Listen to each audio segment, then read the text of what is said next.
Hi folks, you're with Tacitus today, your pushback channel, and thank you for joining this audio live stream. In this essay, I'd like to talk about corporate welfare. Corporate welfare being defined as where the government takes the taxpayers' money and hands it to a business or an organisation or a multinational firm or whatever, but just hands over dollars to keep the business afloat.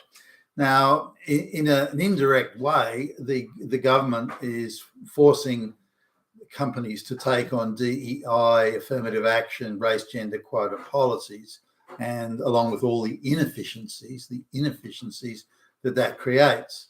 And then when the company starts losing money, and some of them game the system here, and I'll come back to that in a minute.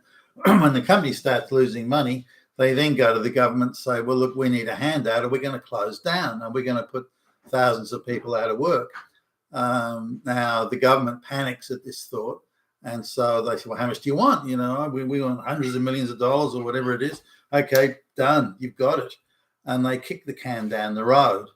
There doesn't, from what I can gather, there doesn't appear to be any attempt to say to the company, look, we don't want to keep on handing you taxpayer money here, so can you become efficient enough or sufficiently efficient, or can you lift your game so that you become a profitable business so we don't have to keep on handing you taxpayer money? But none of that goes in.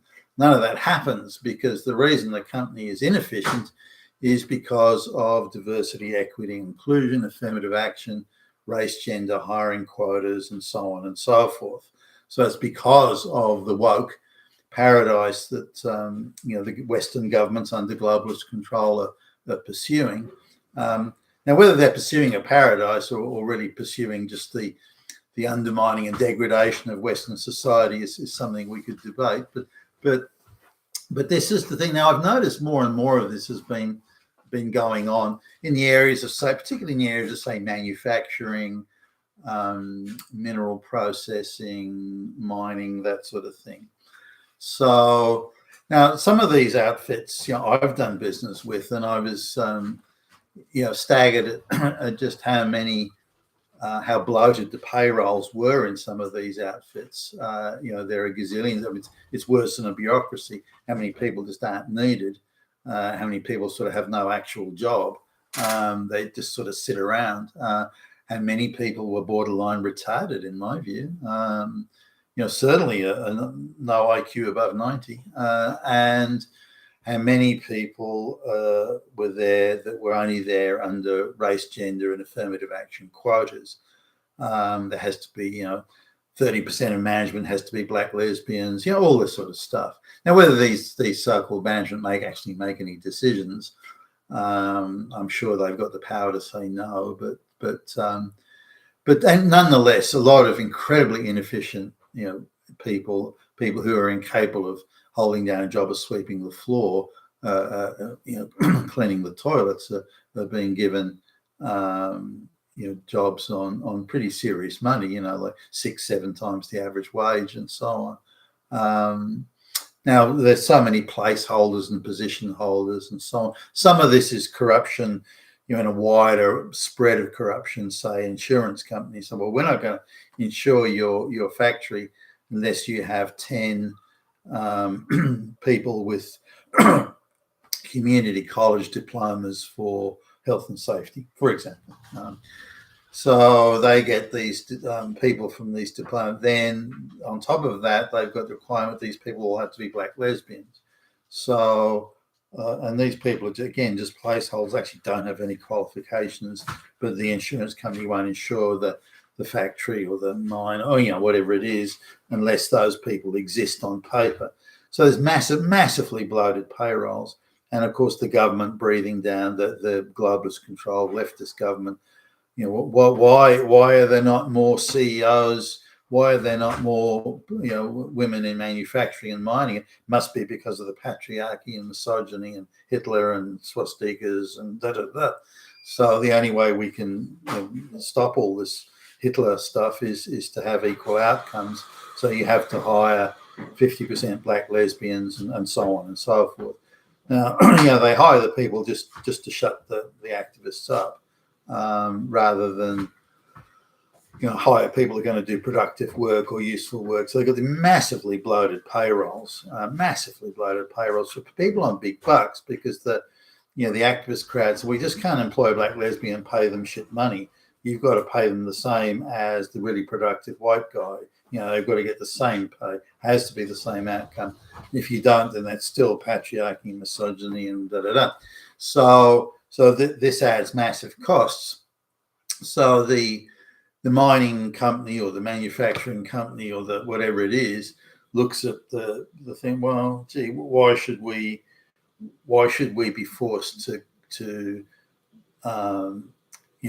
spend up massively big on the latest capital equipment, for example, to try and make the business efficient, as in profitable, when we're forced to have all this inefficiency. Remember, this inefficiency, massive inefficiency, is being forced on us. It's not something we've got a choice in. It's not something we're asked. Not something it's being forced on us.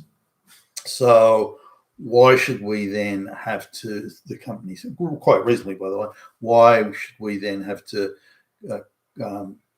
engage in massive levels of capital investment in order to offset the inefficiency, as in the extra cost burden, the inefficiency being forced on us? We shouldn't, they say. Why should we? We don't have to do that. But the business will become unprofitable over the coming years, unless we upgrade to the latest manufacturing processes and the latest plant and equipment. Then we're going to, the trend on pricing is downward worldwide. So we're going to need to invest in all this equipment to stay profitable and viable in this area. This in Australia, for example. So the multinational company, well, why should we do that? We didn't want this inefficiency. We didn't ask for it. It's being forced on us. It's added millions upon millions of dollars to the payroll that we, if we had the choice, we wouldn't do it. On top of that, they force us to bring in workers from the third world, and then pay them the same rate as we pay them, and so on and so forth. So no, fuck you. We're not gonna invest in anything here. You force that inefficiency on us.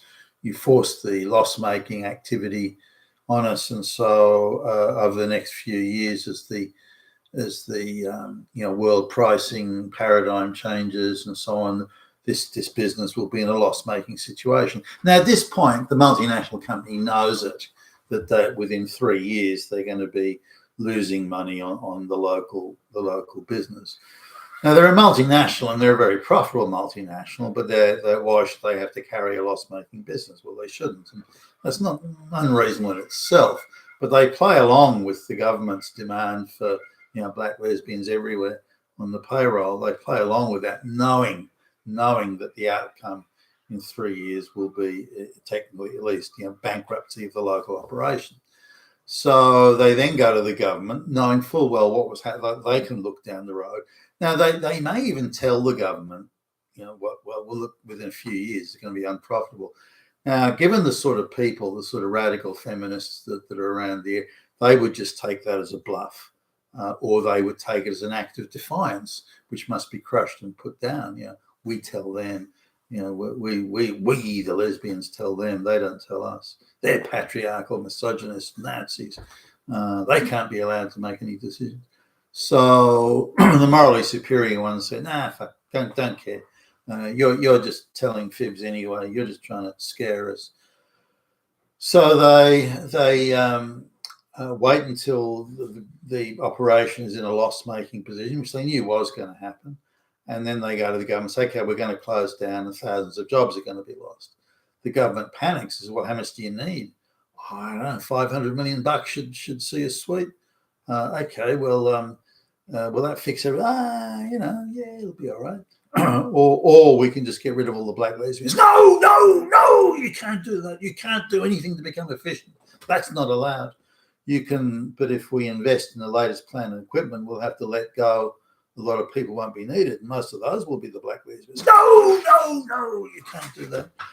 So, in effect, the government, all Western governments are doing this, by the way. I'm looking at Australia in this instance, but it's happening. Canada is a particularly another Britain, where the government then takes taxpayer money and hands it out to hands it out to the multinational firm that says, well, thanks very much. We will keep all those black lesbians in jobs, and everyone breathes a huge sigh of relief. But within a year or two, the same outfit will be back again, wanting more handouts. So the government just kicks the can down the road. The smart thing to do would have been not to force DEI and affirmative action on them in the first place.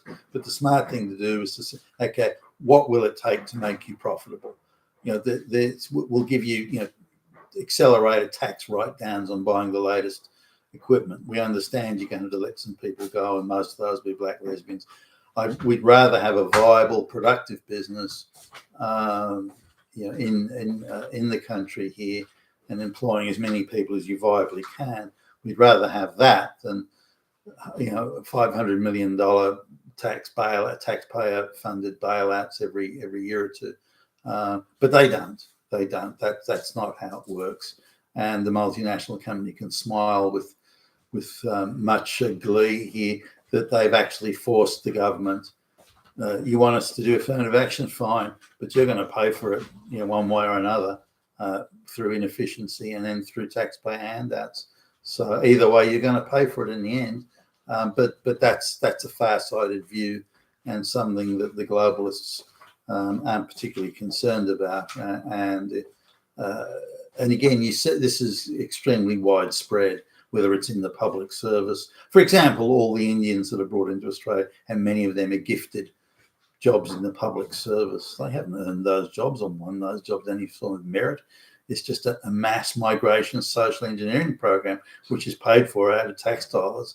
And the only people that are paying surplus tax dollars into the system are straight white males. You've been a Tacitus today, a Pushback channel. Thank you for listening.